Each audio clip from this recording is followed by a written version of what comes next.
Épître de Jacques, chapitre 3. Et je vais lire du verset 1 au verset 5. Bien sûr, on pourrait lire jusqu'au verset 12, hein, mais voilà. Mes frères et mes sœurs, j'ajoute, ça c'est moi qui rajoute, qu'il n'y ait pas parmi vous un grand nombre de personnes qui se mettent à enseigner, car vous savez que nous serons jugés plus sévèrement. Nous bronchons tous de plusieurs manières. Verset 2. Si quelqu'un ne bronche point en parole, c'est un homme parfait, capable de tenir tout son corps en bride. Si nous mettons le mort dans la bouche des chevaux pour qu'ils nous obéissent, nous dirigeons aussi leur corps tout entier. Voici, même les navires qui sont si grands et que poussent des vents impétueux sont dirigés par un très petit gouvernail au gré du pilote. De même, la langue est un petit membre, et elle se vante de grandes choses. Voici, comme un petit feu peut embraser une grande forêt. Alors c'est un peu d'actualité aujourd'hui en Europe et en France, ce dernier mois, ce dernier été 2022, il y a eu énormément de feux, certains malheureusement volontaires, d'autres voilà, de la négligence, ou d'autres par des phénomènes physiques, mais on sait qu'un tout petit feu, un départ de feu, hein, une cigarette, un barbecue, quoi que ce soit qui peut être petit, puis ça peut embraser des hectares et des hectares. Donc voilà comment l'apôtre Jacques a reçu la révélation de ce que peut être notre langue, la parole. Et tout au début, verset 1, qu'il n'y ait pas un grand nombre qui se mettent à enseigner. Vous savez, je rencontrais beaucoup de gens, je crois il y a beaucoup de gens qui veulent enseigner. Ils veulent enseigner parce ils pensent qu'ils ont reçu de Dieu ce mandat, mais ils forcent les choses, ils veulent absolument enseigner, alors ils se mettent à enseigner à des gens peut-être qui sont peut-être mal affermis ou qui vont peut-être capter d'une manière ou d'une autre, et ils vont enseigner, mais sauf ils n'ont pas reçu le mandat. Et la fin du verset, car vous savez que nous serons jugés plus sévèrement. Vous savez, en tant que serviteur de Dieu, personnellement, je n'ai pas la crainte d'enseigner, mais je me dis c'est une grande responsabilité, énorme. Et puis pour tout ce que j'ai dit, toutes ces vidéos, tous les messages, chaque fois que j'ai enseigné, eh bien en fait j'engage aussi ma propre responsabilité devant Dieu, qui va me juger plus sévèrement qu'un autre disciple. Je le sais. Je ne peux pas passer autrement. Alors, Seigneur, Seigneur, fais-moi grâce. C'est pour ça qu'avant peut-être d'enseigner, c'est important de prier, Seigneur, que ce soit tes paroles, que ce soit ton esprit, que rien ne vienne de moi. Et souvent, je dis dans la communauté, retenez pas mes paroles, mais retenez ce que Dieu va affirmer dans votre cœur, par son esprit, par sa parole. C'est important. Donc moi, je sais que je vais être jugé plus sévèrement. Mais j'ai été appelé. J'ai répondu à un appel de Dieu.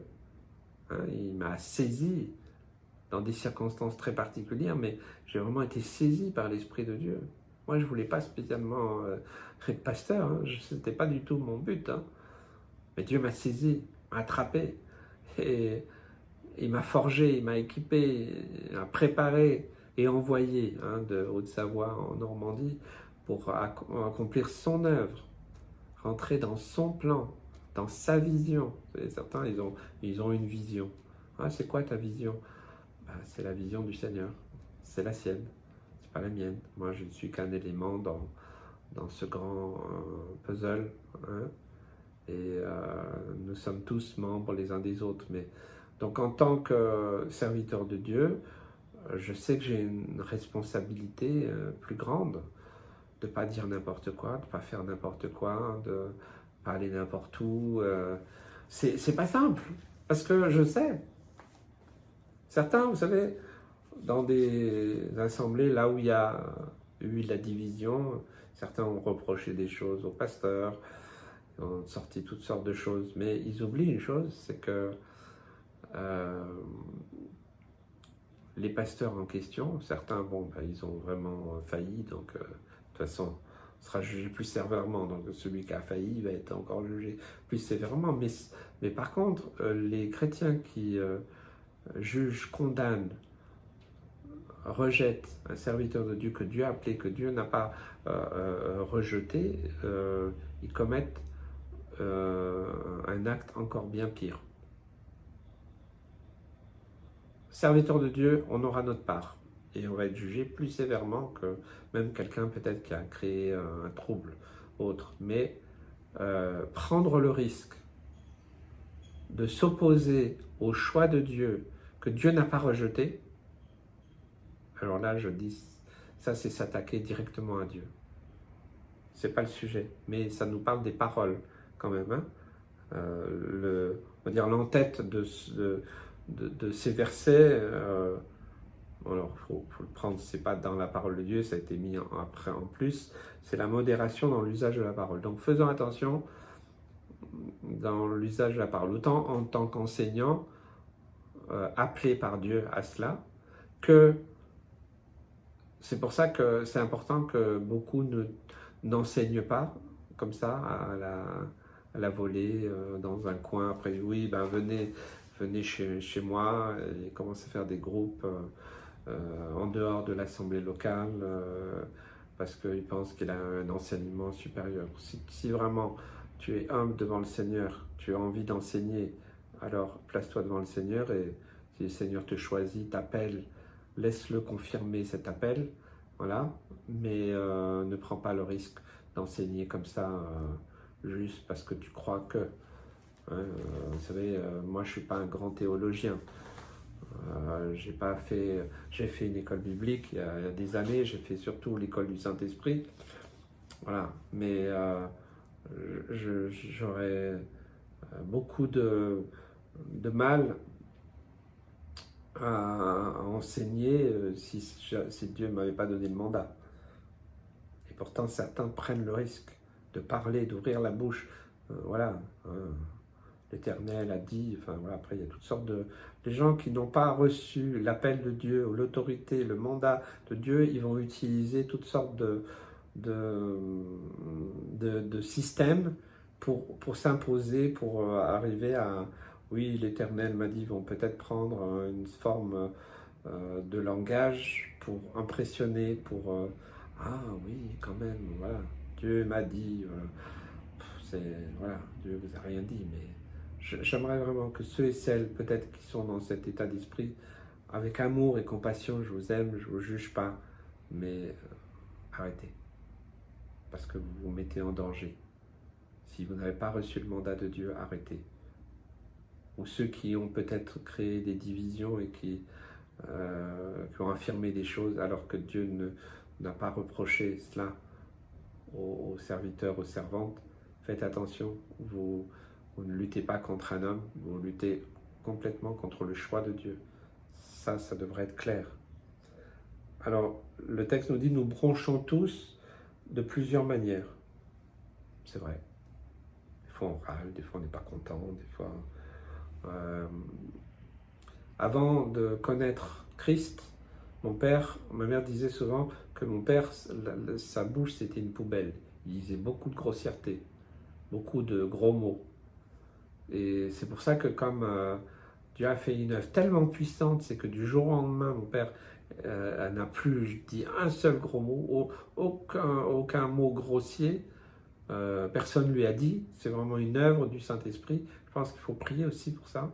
Si vous avez l'habitude de dire des gros mots, parce qu'au boulot, partout où vous êtes, tout le monde dit des gros mots, on vit dans ce monde-là.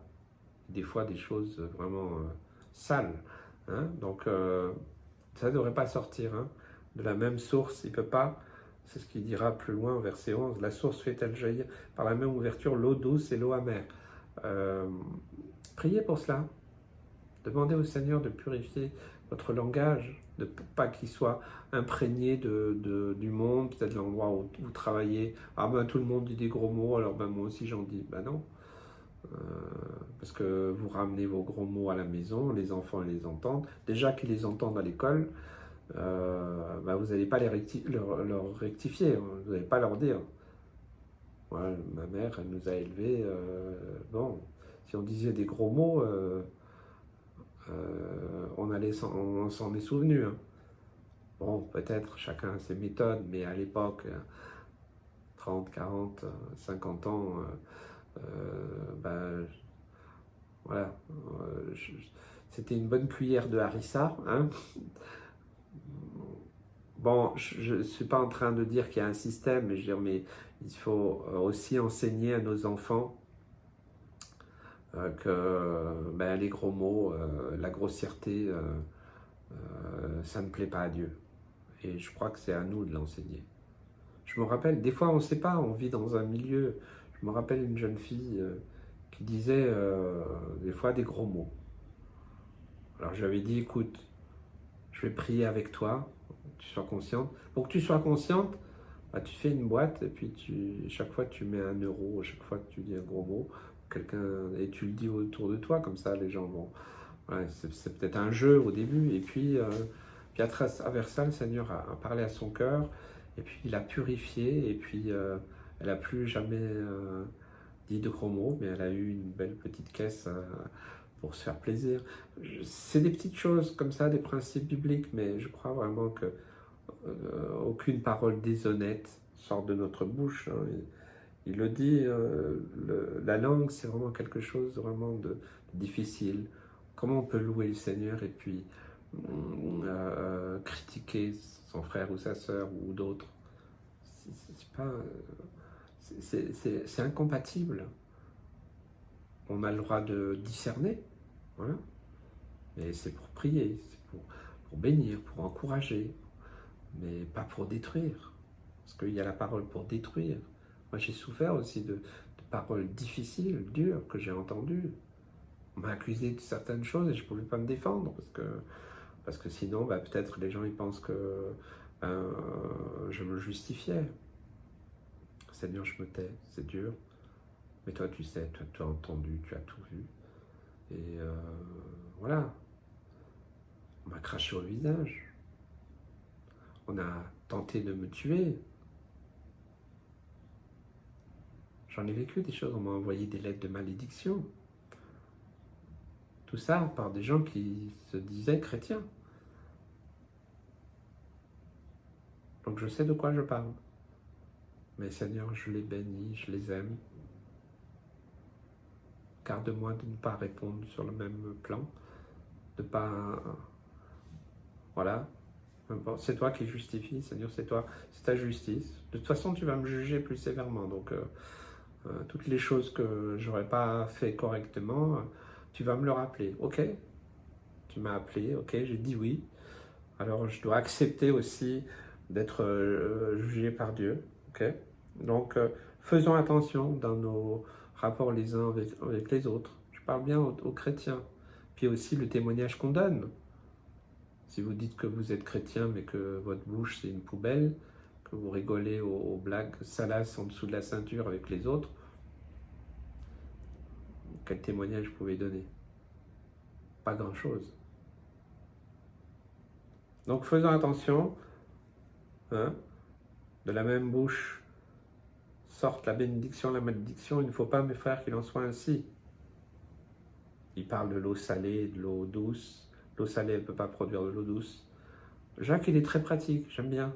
Relisez le chapitre 3, hein, du verset 1 au verset 12 particulièrement, qui parle de ça. Et puis faites-en un sujet de prière. Puis, voyez, laissez le Seigneur faire.